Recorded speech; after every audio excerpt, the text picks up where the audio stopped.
The opposing expert actually used a static method, and we'll explain some of that.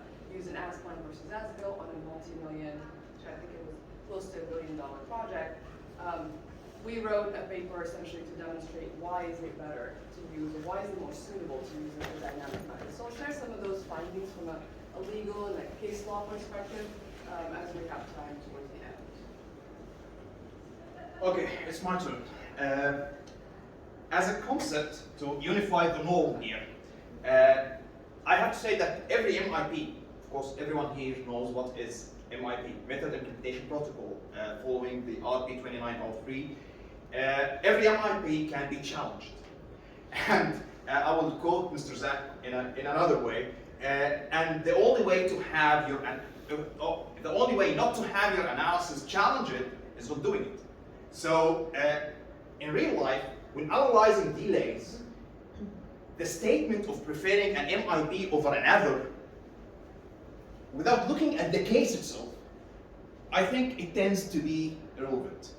So I'm going to ask a fundamental question. Do we really have a choice? Do we really have a choice to go for a certain MIP? Or in another word, is it up to the analyst to choose what MIP he or she prefers to use for analyzing delays? As an introduction, I've been expert witnessing this case, a contractor and an employer going for an arbitration, and I was the expert witness from the contractor side. In this case, the contractor who was the claimant implemented MIP 3.6, which is in another common name, impact as planned, to evaluate the event's impact. I was the expert witness, as I said. The tribunal asked the question, the normal question, when anyone sees 3.1 MIP 3.1 or 3.5 or 3.6, the first question that comes or pops up is why the claimant elected, or why whoever elected to use this MIP. Or the respondent stated, the counterpart stated, that TIA should have been implemented for the case due to the TIA advantage. So I cannot just reject this. My reply, I acknowledged MIP 3.6 shortfalls and asked two counter questions. Just please focus.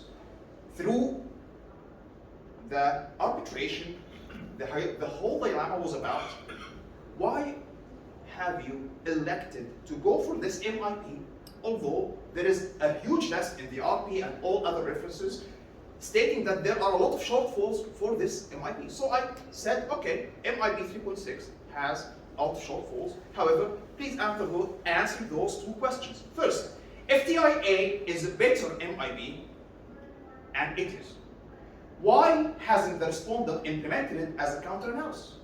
We are in an arbitration, so we are quantifying numbers, and we are willing that the decision of the tribunal will be this guy is entitled to X days, X money. The other question, which is an important question to me, which TIA the respondent means. You remember the table in page 12 in RP 2903? We'll go through it. We will have it. There is a table in RP 2903. You will see it in some slides. I asked the question in a wrong way, you remember. Anyway, there is a table in page 12 of the RP 2903 listing the layers and the MIP's names. And the last layer is the common name. If you count, you will find in the retrospective mood, there are 9 methods that can be called TIA. So my question was, what TIA do the respondent means? The key point here is the case, the availability of documents. The availability of documents. Okay, going to this, and I will close my introduction with this slide. Maybe the analyst is a third party. Maybe the analyst is someone who's coming from outside and doesn't know anything about the project. He will use only the paper to know about the cases, about the events, about what happened. So don't listen or don't at productivity versus duration. Is this the right construction methodology, or there could be a more ultimate construction methodology to get a better way of constructing the project? By the way, the project could have been finished, the TOC issued, and everyone is happy, and the project is operational. So sometimes those who are coming from the planning background, when they are assigned to forensic planning cases and stuff, they waste their time trying to figure out shortfalls in the planning. Yeah, you need to go to chapter 2 of the RP 2903 and go do something called source validation protocol. 2.1, 2.2, 2.3 for the baseline and the update and the ASPILT, and this is one of the cases. The ASPILT from the perspective of forensic analysis is different from the ASPILT from the perspective of planning and scheduling and progress measurement. This is something and this is something else. In the planning and scheduling, ASPILT is somehow the update, somehow. Okay, so move.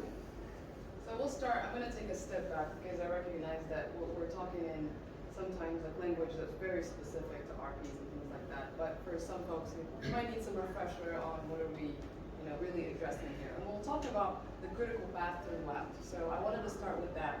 What is critical work in construction? Typically critical work is a certain work or scope of work that must be completed at a given point in time so that the completion date or the milestones are not slipping or not delayed. So, and those activities on the critical or that are critical form a certain path that is a continuous chain of activity called the longest of critical path. So we're going to go through why we choose a method versus the other based on the shifting nature of the critical path and the moving nature of the critical path, the size of the project and so forth. So I wanted to start with that. And contrary, the non-critical work is work that has some type of float, slack, that can be moved a little, slip a little bit before it affects the completion of the project. We'll also talk about, and Hassan talked about retrospective, proactive. What do we mean by that? Proactive, as the project is ongoing, retrospective analysis, and after the fact. So the delay happened.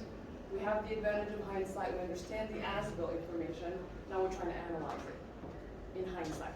So that is retrospective analysis. And we'll also talk about static versus dynamic. And I wanted to give some definitions before we start talking about them in detail. We're going to refer to static analysis, a delay analysis method that focuses on the measurement of the performance versus an as-planned network. It could be the baseline, a re-baseline schedule, or some other as-planned schedule. Versus dynamic method, and we'll talk about why would you choose one versus the other, is a delay analysis method that would measure the performance by using schedule updates. So some approved versions of the schedule. We'll talk about Windows analysis, we'll talk about MIP 3.7, 3.6, all of that. So I wanted to first kind of ground us towards some definitions and then move with that. And with forensic schedule analysis, a lot of what we deal with is these points that I'll cover up here. The first one is we have to start somewhere, and that's your baseline, your as-planned network. What is the contractor's plan, their means and method to execute the project? So we have to first select the baseline. It could be the first schedule, it could be the preliminary schedule, initial schedule, whatever you name it in the contract. How do we validate it? We have to go through that step. Do we need to rectify it? And MIPs, our RP29R goes through some of the enhanced method to rectify the baseline schedule as necessary. We also look at the as-built because it's important to start at some point, but I also want to know what's the performance of the schedules of the project. So I need to understand, do I have reliable as-built information? Do I have actuals?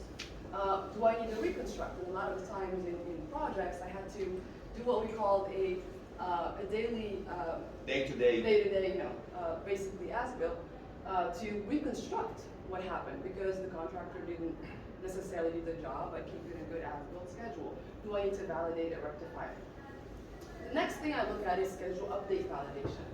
Do I have schedule updates?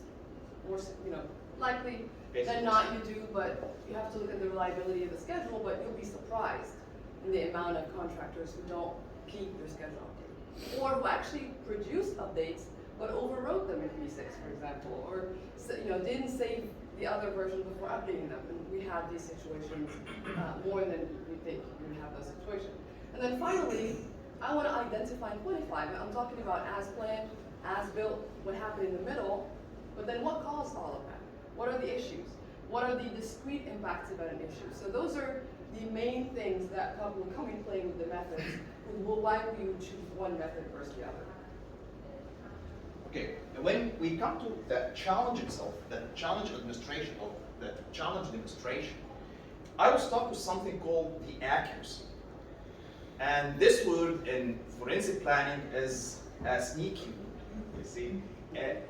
No practical one is looking for ultimate accuracy.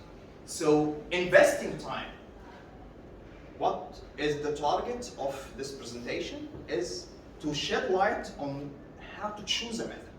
So in order to choose a method, you have to study and you have to invest. Invest what? Invest time. Investing time to validate the available information, not only for analysis purposes, but also for choosing the suitable MIP is a good idea. I found this in more than 15 or 17 cases I've been through in the last 3 years.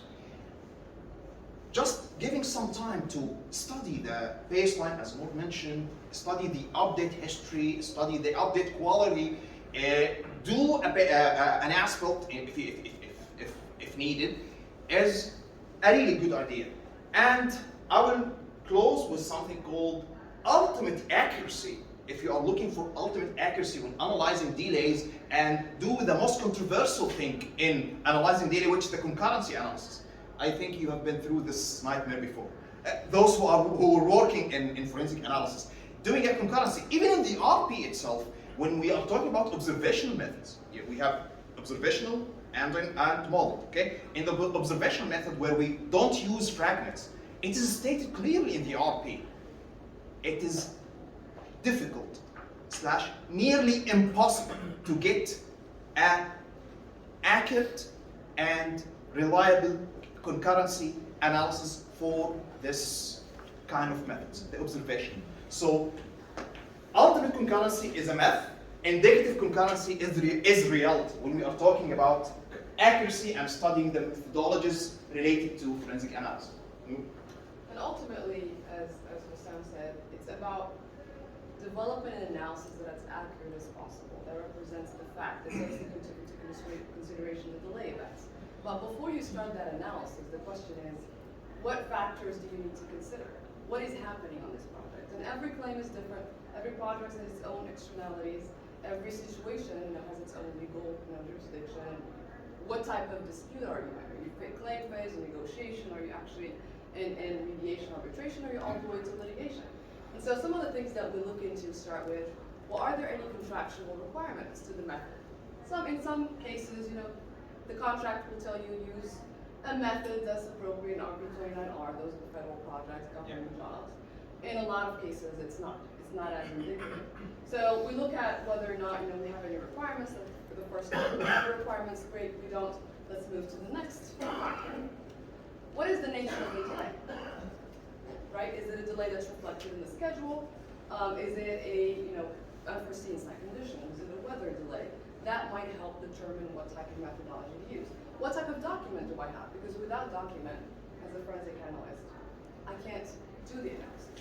I need schedules, I need a baseline schedule, as-built ideally, schedule updates, I need daily reports, I need things that tells me what was going on in the project. The job of a forensic analyst is to investigate what happened.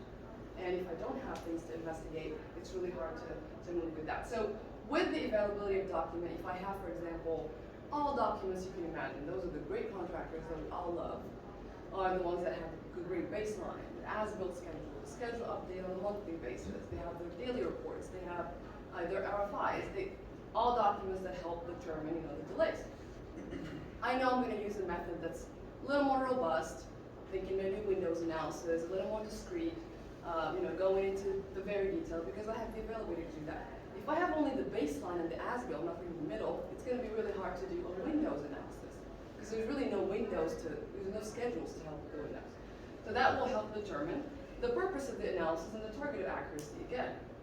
Is it solely because for negotiation purposes, for example? Or is it actually in litigation, arbitration, where I need to have a report that I'm going to testify on and so forth? So that will determine what methodology you're going to use. The size of the dispute, obviously, there's a lot of egos in disputes, unfortunately, but the bigger the project, the bigger the claim, the more money the contractor, the owner has to spare for the analyst to do the analysis. Now, I've been on projects where it's like $1 million or $2 million project, renovation of a road, and the claim is like few $100,000, and it went all the way to trial. And I think they really spent more than the actual claim with experts, and so really depend on the situation there. And I still had to do a very detailed analysis to testify in trial. Can I add something? Yeah. Recently, the RICS introduced a new ADR, Alternative Dispute Resolution method, called expert determination, which means in such disputes, mentioned here, small disputes, both parties can go to Mr.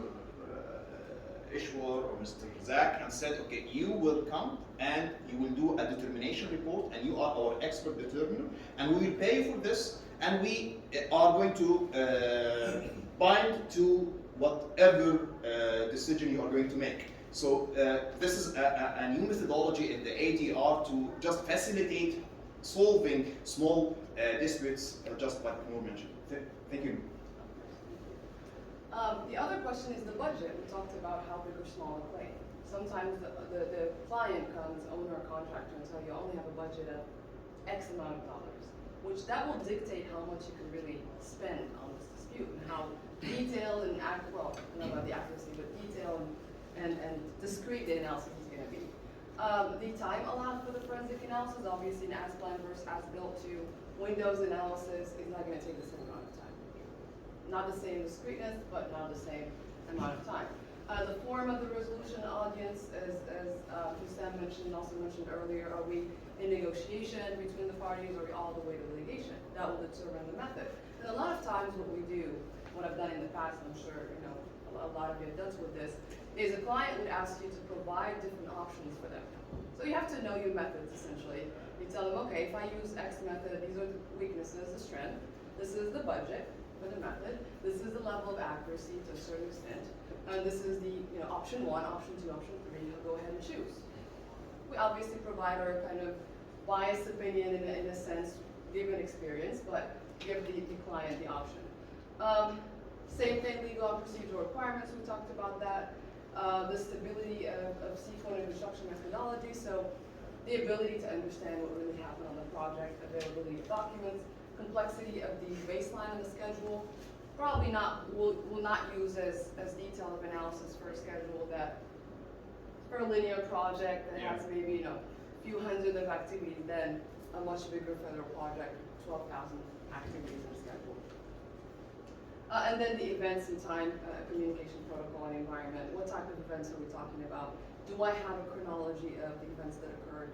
Was I able to interview the client, to interview the opposing side, which generally doesn't really happen, but we try to understand the events that occurred here. But ultimately, the choice of the method is subjective and is subject to the analyst experience, the availability of time, as we mentioned, documents and so forth. And a lot of times, we do combine a couple of methods. Yeah. I mean, depending on the available, like we said earlier, the considerations. So I'll give an example when I talk about 3.7 about that. Okay. I'm going to take a word, I'm going to quote Nour again and say, and take the word subjective.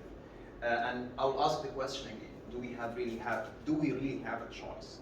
I delivered forensic analysis training based on the RPs 2903, and sorry, I'm jet lagged, and 5206. And actually, there is escape way of any complicated question. When someone asks a question and I'm not sure, I said it's subjective. Yeah, and you know what? It is subjective. It's really subjective. The method here, or what we are going to do, I'm just going to introduce the way the RP categorized the method. It's layer 1, the timing, basic method, specific method, and basic implementation where we have the MIPs, and then the specific implementation, which are the cases of each RP. And this is the table I talked about. This is the table I talked about. And in this table, I'm going to say something about the RP, and then I'm going to hand it to Nour. The RP 25, Okay, the RP, you know, 2903 and the 52 are meant to be protocol to analyze delays. So it fits with the purpose of project management, which is just limiting the point of views. However, between the lines in both RPs, they're saying, okay, you can mix two methods and make a hybrid method. You can adjust the method in accordance with your case. You can just use a method partially. You can just do it partially. You cannot do it up to the end. You can validate, or if you don't have the baseline of the update, you know what? Go and do it. Go and develop it. So simply, the RPs are saying, unless you are doing a biased analysis or you are playing with numbers, you can do whatever you need. As simple as this. So again, do we have a choice? The case speaks. As simple as this. The case speaks. Oh. So the table is, for a lot of folks who might be familiar, but for people who kind of slide the first time, maybe a couple of you, or need a refresher, at the top, we're isolating the retrospective part of it, the proactive part of it, which means the delay methods that you use while the project is ongoing is in another RP, 52R06. This one just talks about retrospective, remember, after the fact, in hindsight, and so forth. So they're talking about two main methods. Observe, well, actually just observing what happened between the baseline, what happened in the middle of the project, and towards the end. Versus models, we're actually taking it at that. We know that an unforeseen site condition happened, the first couple of months. So we're going to take that information and we're going to model it in the schedule. Obviously, that means we need the native files for the schedule. And then run the schedule, see how that changed, the critical path, how it changed the completion date. And each one of them, we'll talk about a few methods. The observational, there's again the static and dynamic. Remember, static is as planned versus as built. We don't really look at much what happened in the middle to a certain extent because maybe we don't have the information. So that is more appropriate for projects that are smaller in size, that are somewhat linear, some repetitive work going on. So we know that the work is planned a certain way, it occurred maybe with a certain amount of delays, but there's not a lot of shifts in the critical path. Yeah. Highway, roadway, things like that. For dynamic, on the other hand, we're talking about complex projects, much larger projects with a lot of externalities, a lot of delays, and different types of delays. Not so much repetitive work. We're thinking, government, big aviation projects, or big government projects, could be really anything, petrochemical, things like that, where there's a lot of, packages of work. There's a lot of, stakeholders as well in play. And there's a lot of shifts in the critical path. We're going to talk a lot about the critical path as you hear it. Meaning, the critical path shifts, for example, from the excavation work to, at some point, actually, to the actual rough construction, to maybe, some other design work, and so forth. So we can't really, with an as-planned versus as-built, reflect those changes and shifts. That's why we use dynamics. And then in the models, in some, you either add the fragnet, which is a set of activities, meaning you have some type of baseline, a starting point, right, in a native file. And then you know that unforeseen condition happened for a couple of weeks at a certain amount of time, for example. So you model that in your schedule, you input it, you add it to the schedule, and run the schedule, see how it changes everything. Or subtract it, you do the opposite. You start at the end with an as-built schedule, you remove activities that actually reflect those delays and see, what happened or what would have happened, but for that event. We'll talk about a few of them in some detail with some case studies with Hassam, but the first one's static, as-planned versus as-built. I'm not going to spend a lot of time. Pretty straightforward, essentially comparing the plan to the actual. Pretty easy to understand, pretty easy to perform as well. It can be performed with very basic information and as-built data, but it's not very suitable, as I mentioned, for projects that are larger duration, much more complex, with significant changes from the plan to the actual. And then also, it does not consider, like we said, the possibility of critical path shift. So you're thinking linear type of work, repetitive type of work, where the critical path goes through similar scope. So, I will just take a word from the last paragraph I stated, which is case speaks. And this is one of the plain examples of what does case speak means. Okay, case speak mean. Okay, we have MIP 3.2, 3.3, 3.4. Planning wise, the technical implementation of these three methods are identical. You do the same thing in 3.2, 3.3, 3.4. And what differentiates them, what differs them, is the case. If you are dealing with a baseline that is linear or typical, and the updates has not changed in terms of construction methodology and stuff, you are 3.1. If not, it's 3.3 or 3.4. And there is an additional step in 3.4. There's no time to go into this, but the thing here in the retrospective, observational, dynamic, static, or static logic, we have three methods that are identical in the way of implementation and in the way of getting the results. So here, again, case speaks. When it goes to additive model, single or multiple base, we have components and terminologies. We have the schedule baseline, the contemporaneous update, the claim period, pre-insertion and after insertion, and the delay event. Once we consider a fragment, a set of activities that being plugged into the schedule or doing the asphalt and subtract these kind of fragments, we have to consider something called intervals, the windows. So we have windows, what happened inside, and the data date. And the data date is parameter. So we have here the insertion of the delays in case of dealing with the impact S-band, which is 3.6, and the pre-insertion and the post-insertion if we are dealing with Windows analysis. So 3.7, which is, you talked The about most common one. 3.3 to 3.6. 3.7 is essentially a modeled, but we're breaking the period into windows, right? We're breaking the performance of the project into windows, and we're inserting a delay event that occurred in each window in that baseline schedule for that period. Schedule 1, insert the delay, and then run it, see how it does to the project. So on this one, I'm going to give an example because it's a situation where I did do a couple of methods at the same time. So 3.7 and 3.3. The reason for that is it was a very large project, 12,000 activities, government project, and Air Force based overseas. So there's cultural things that come in play as well. A lot of security issues, a lot of design approval issues, a lot of steel fabrication and steel erection issues, and some other concurrent issues that we'll discuss briefly.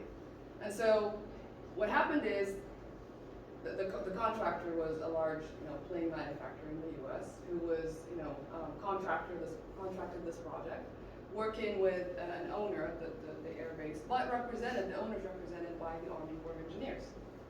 Understand their contracts, you have to deal with a lot of contractual requirements with FAR and so forth. And so the client came to us, which we're representing the contractor in this situation, and they have the representation of the delays. We reviewed them, there's approval of design, obviously, the contractors will advance likely the delays that were caused by the owner. So there's the owner design approval delays, there's the over inspection of the steel in the shop, but also while they're erecting it. There's a lot of submittal review delays and so forth. So that's the first understanding that we have of the delays. Obviously, as a forensic analyst, our job is to investigate a little further. What really occurred? Could be that there's some other concurrent own contractor delays, which is what happened here. So the first step was interview and understand the initial understanding of the delays. The second step is, let me now look at the schedule. Let them speak to me. Schedule themselves.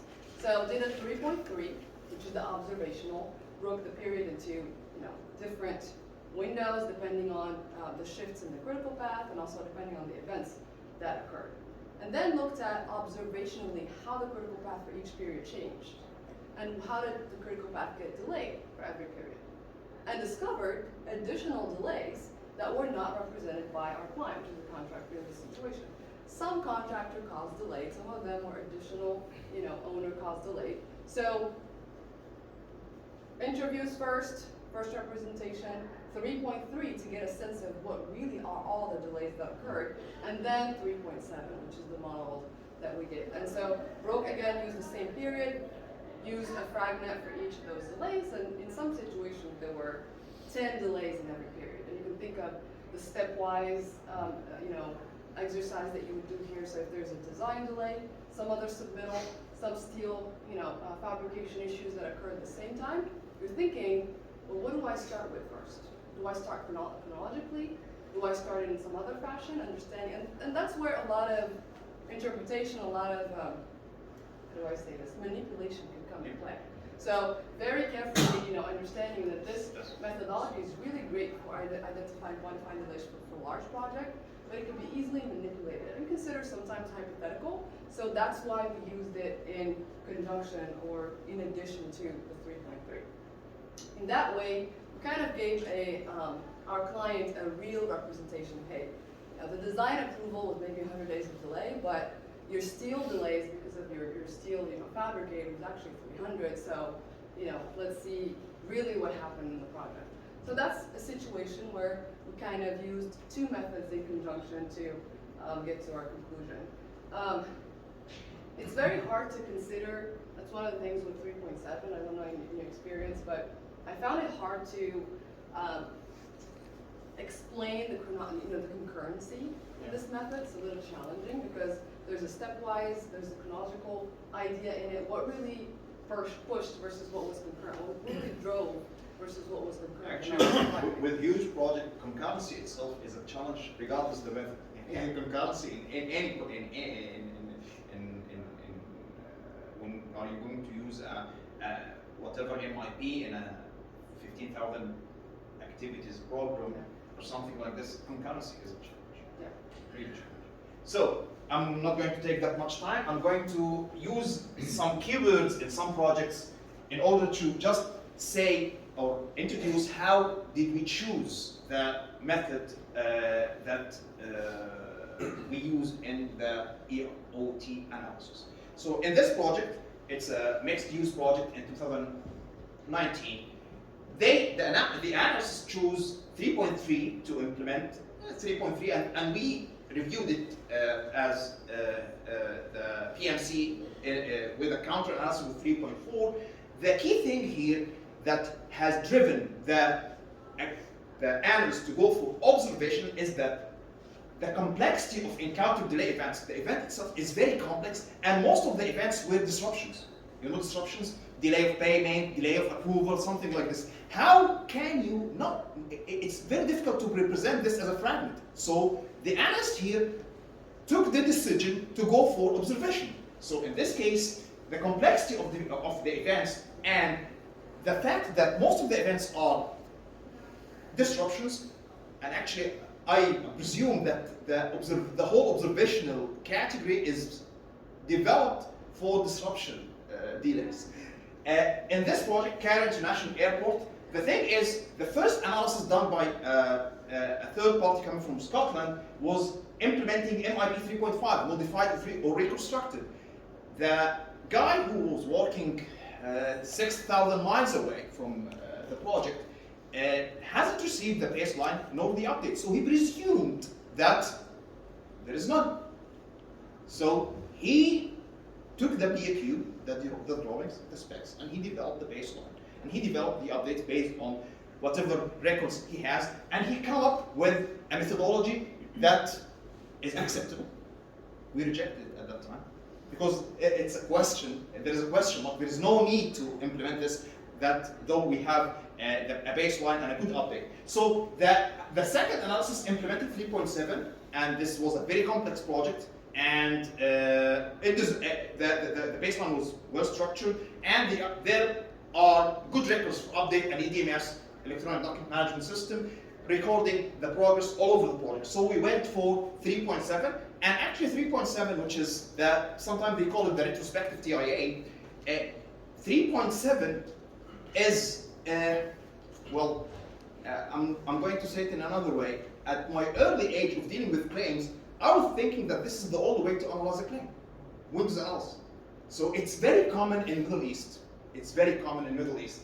And this is the arbitration subject. It's a chemical factory. And unavailability of project updates, availability of approved project baseline, added records of delay events, minimal changes implemented to construction methodology. This has driven us to 3.6. And that's why we, in the arbitration, stated that, Honorable Tribunal, we went for 3.6 because we don't have any other choice. As of course, I'm a witness, so I'm not doing the analysis myself, I'm just reviewing the analysis. So, according to the case, we cannot do anything other than this. In another project in Tangier, one of my proud, actually, I love the period I spent working in this project in Morocco, 2018. This project, we had a well-structured baseline with very good, let's say, excellent track records of the progress. And we had a claim on the first contractual milestone. And the client wanted high accuracy. So we went for 3.8 subtractive. We developed a day-to-day based asphalt, and we inserted the cases as, or the events as fragment, and we start subtracting these events, and we got a very good record. And this was the keyword to choose 3.8. I want high accuracy, and we have very good records. So here again, case speaks, and we don't have a choice, I think. This is in my view, we don't have that much tolerance of choice. No? Yeah. Thank you for all those examples. I wanted to end this with a legal note, which I always find interesting and exciting and a little nerd. So I did some research, as I mentioned earlier, as I was working on a federal critical plan on what do courts say? Because we're talking about delays, and we're talking about expert work, and at the end of the day, we're testifying in court in front of a jury, judge, or arbitrator. But what do courts say generally about what is acceptable, what's not, what's defendable, and what's not? And so the first thing that I wanted to mention is that in most contracts, the contractors do bear the burden, but also the privilege of developing their own, the burden of developing a reasonable and reliable baseline schedule, but the ability and responsibility to choose their own means and methods to do that. And so courts have spoke about this, and obviously it's important in the schedule because we see a lot of owners as we work with them trying to somewhat control what the contractors do.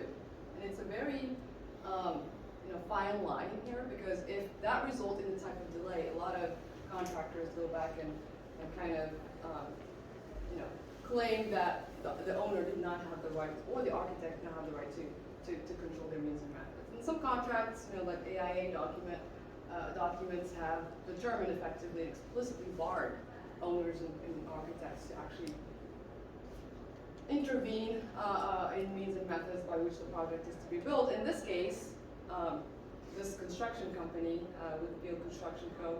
B Commercial Development back in 1975, the court had found that the contractor's decision to use a certain material, here the timber piles and the steel piles, was fully within the contractual rights and the sole responsibility of the contractor, and it's its sole responsibility to control the means and methods. So it's a bigger challenge when we deal with owners, because they tell us, well, if you're doing scheduling, proactively, well, why don't they use this method?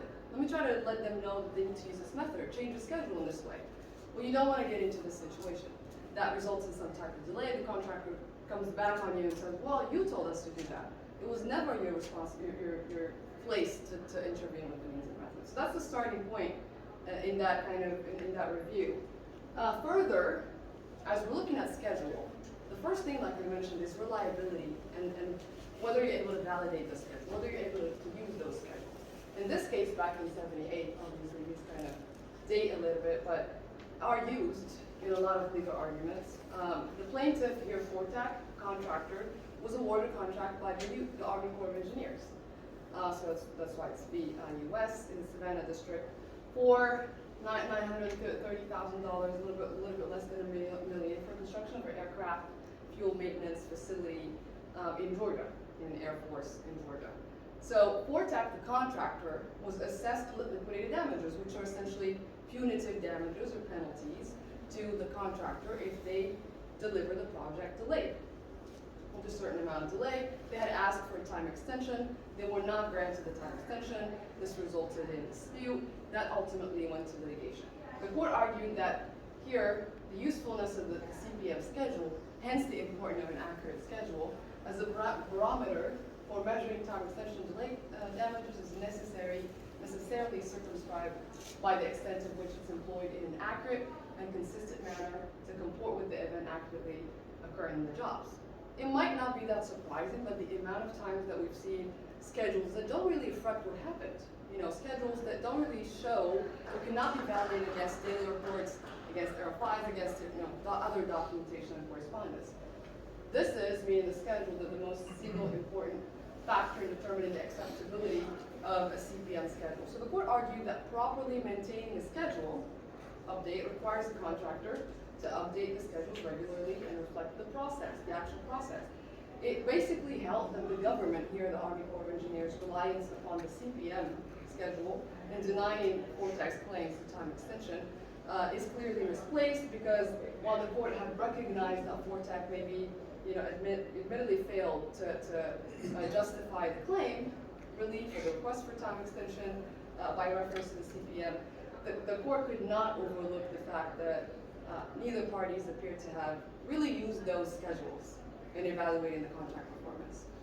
So the conclusion here is make sure as a contractor and as an owner that the schedule is not only just contractually required, so I'm just going to develop a schedule, give it to the owner, and then forget about it, that it really reflects what's happening on the project, really reflecting the actual project performance. A couple of other cases, obviously, you can research them and figure out the details of it. I'm just going to go at a somewhat high level. On this case, Titan Pacific Construction, again, the United States. It was another naval station here in this situation. Almost $8 million in contract value.